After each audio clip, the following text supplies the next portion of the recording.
Hey Husky fans, St. Cloud State is back at home this weekend and will play host to Nebraska-Omaha, their first conference foe to see the Brooks Center this season. Hello everyone, I'm Michaela Wrench and welcome to your Men's Husky Hockey Weekend Preview sponsored by Edina Realty. We flash back to last weekend where the Huskies took a trip out west to take on the Colorado College Tigers. It was in the first period where Micah Miller kicked off the scoring for an early 1-0 lead. And there's no I in team, but there is in Yami. Down 2-1 in the third period with 4 minutes to play, Yami Kanola took matters into his own hands as he scored on a late power play, sending the game into overtime. It didn't take long for Kanola as he put one to the back of the net for the game-winning goal, securing the win for the Huskies. Game 2 started off back and forth until late in the first, Nolan Walker was able to put the Huskies on the board 1-0. It wasn't long after that, Micah Miller scored a shorthanded goal, giving the Huskies a 2-0 lead going into the second period. Colorado looked for a rally back as Jordan Bureau scored a goal, but it wasn't enough, sending the game 2-1 into the third period.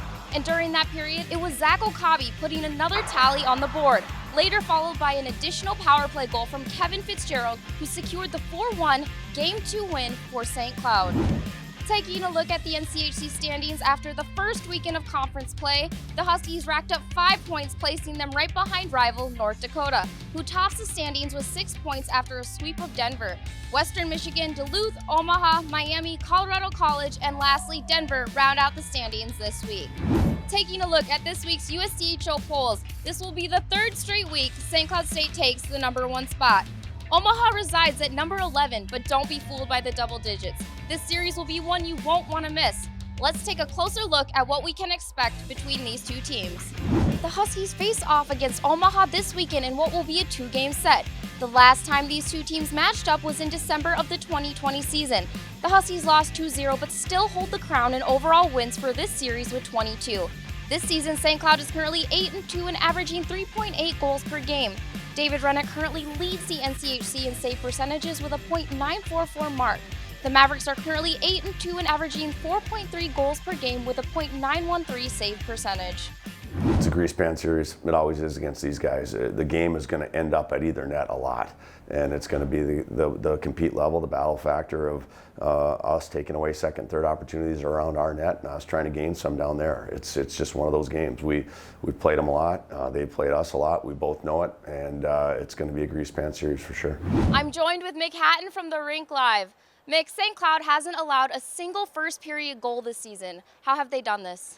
They've been really strong defensively. That's been one thing that they've maybe almost relied on a little bit too much. You're talking with Coach Brett Larson, but when you have as an experienced a group of defensemen as St. Cloud does with an experienced goalie and David Rennick back there, you're going to, I think, have a tendency to lean on them a little bit more. Now we'll see if they can get a little bit more offensive here this weekend. St. Cloud wouldn't be where they are today if it wasn't for graduate forward Kevin Fitzgerald. What can we expect to see from him this weekend? Well, you expect the same thing that you always get out of Kevin, which is the motor is always going with Kevin. That speaks to him on and off the ice. He's one of the great personalities, I think, on this team. He's a guy that plays with energy, plays with speed. And his offense has been really good here in the early going. That's been a great sign for St. Cloud State. They've had a few other guys not off to as good as starts, so Fitzgerald stepping up has been big for them. All right, thanks, Mick. Fans, if you can't make it to the game this weekend, tune into Fox 9 Plus to catch all the live action. Game 1 is set for Friday at 7:30, following the 6 o'clock start time for Game 2. Secure your seats at SCSUtickets.com. For Mick Hatton, I'm Michaela Wrench, and this has been your Men's Husky Hockey Weekend Preview, sponsored by Edina Realty.